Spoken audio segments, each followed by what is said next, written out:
Just showing off the outside, the stamps and everything, do a quick walk around, and I'll go ahead and show what all I had to do inside the cab, what I had to do underneath the hood, and what I had to do underneath the truck to make it all work. Some of the details I've left out.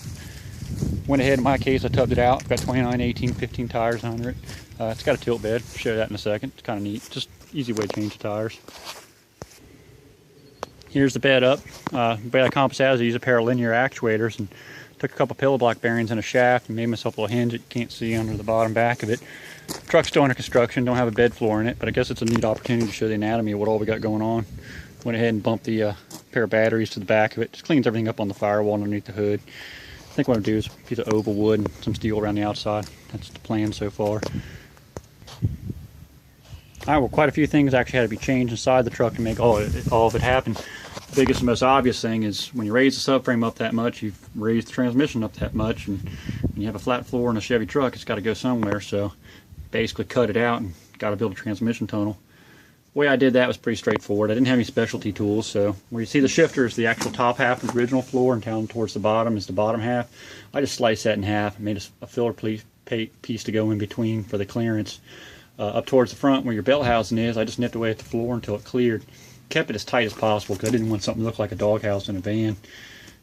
Took some cardboard, made some templates so I was happy with them, traced them onto some sheet metal, cut them out and spot welded in place, and then seam sealed everything.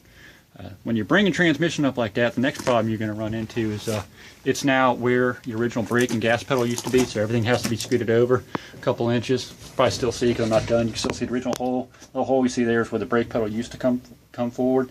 So it's got to be bumped over, and then again your throttle has to be bumped over. Still got a lot of finish work to do, but get the general idea of the whole thing. When I lift the thing up in the air and show some views there, I'll try my best to kind of show the brake pedal assembly and explain that a little bit more.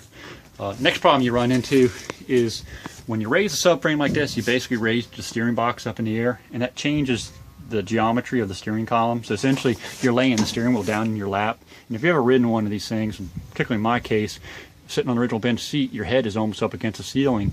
Well, when you lower the column down, you now got the column laying in your lap. Way I overcame this problem, worked out pretty good, is I just put a lower seat in it. In this case I use a 66 T-Bird seat. Need to be reupholstered, but kind of like the look to it. Took some round stock, made myself some seat brackets, and went ahead and used a tilt steering column. Nice thing about the tilt steering column is once you lay it down and get everything, you still got your tilt, and you can kind of dial it into your ride preference. Anyhow, let me show underneath the hood and the steering column and some of the stuff went on there. Good. Running a small block with 3 deuces. In my case, they got another motor in mind in the future, so I decided to use a big tube header. And running the big tube header, it's an 1 7/8 header, it actually created a few more clearance problems. Biggest clearance problem was in the steering column itself. I used a column out of a '79 Camaro, and it was originally quite a bit longer. Should put a disclaimer on what I did in case it's not allowed. But basically, I took the steering column and I smashed it up against. It's a breakaway column. It's designed in an accident to actually crush.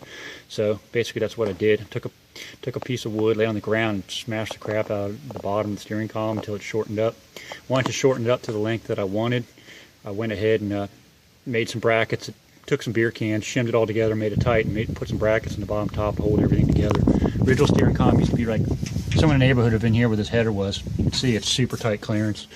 Other problem I ran into, it might encounter the same thing if you try to run power steering, is when you bring the frame up, you got a big power steering box, and it's now sitting next to where the original radiator was. Did find a aftermarket radiator. It's aluminum 2-core, 1-inch 2-core, and it was designed to specifically fit a Tri-Fi Chevrolet. And what was nice about it was it came with some slotted semi-universal brackets, and in there being slotted, it actually allowed me to scoot the radiator over towards the passenger side of the truck, and that was just enough, and that's all it was needed to clear the steering box. Anyhow, let me throw it up in the air and show what's going on under there.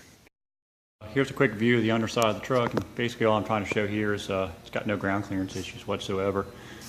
In grafting the subframe in the way in which I did, the biggest issue that I ran into is you basically pushed everything up in the air, so it forced me to build a transmission tunnel so the transmission's got somewhere to go, and you've also raised up the exhaust on the driver's side. So as a result, all that stuff is basically sitting where the old brake pedal used to be. But getting over that was really no big deal. Basically all I did was scoot the pedal over a couple inches, and how I did that was I just took the original brake pedal assembly and traced myself a pattern onto a piece of 1/2-inch plate steel and fabricated a new one. Went ahead and I put the transmission cooler underneath the truck. It's just a nice place over on the passenger side. There's a little bare spot there. It's just nice and clean, and there's no clutter on the grill. When you're looking at the truck, it's nice and clean. All you see is an aluminum radiator. In the back of the truck, I had to do a little bit of dial it in. The original leaf springs I used were Alpha first generation Camaro, and they were a 2-inch drop. And when I got everything together, it just sat a little bit too low in the back, and I didn't really like the way it rotted. I needed a firmer spring, so rather than reinventing the wheel, I just simply got myself a used set of coilovers, and I went ahead and added what they call a tender spring. And a tender spring is just a real lightweight spring, and in my case, it was just a 100-pound spring. And what that does is you can firm it up, and then you can also adjust your ride height by it by simply just tightening those nuts up. So it was a nice way for me to figure out how to dial, an economical way to dial in the back end of the truck. So anyways, that's basically a quick view of the underside of the truck. Okay, so this is how I basically mounted the front bumper. I just came off those brackets I showed in an earlier video that hold the core support. And I repurposed the original rear bumper brackets, which were kind of bulky and straight, but it was a nice piece of metal and it worked out great. I just basically made myself a cardboard template and cut them up to clear the balance panel and everything to mount the bumper. It's pretty straightforward. It's got a couple little tabs. It comes off the side and everything's slotted, so it's fully adjustable. I also had to go ahead and make some steering stops for the front tires, and didn't reinvent the wheel there. Just went off the original steering stop and just took a couple little pieces of scrap metal I had and just welded them on and bumped them out. And what that does is it does limit the steering some, but it's really not a big deal. The truck still turns pretty tight. Just keeps the tires from going into the fenders and cutting the tires. And then I nipped the fenders a little bit, not a whole lot. Just took that inner lip and just took a little bit of it off. All in all, I guess it worked out pretty good.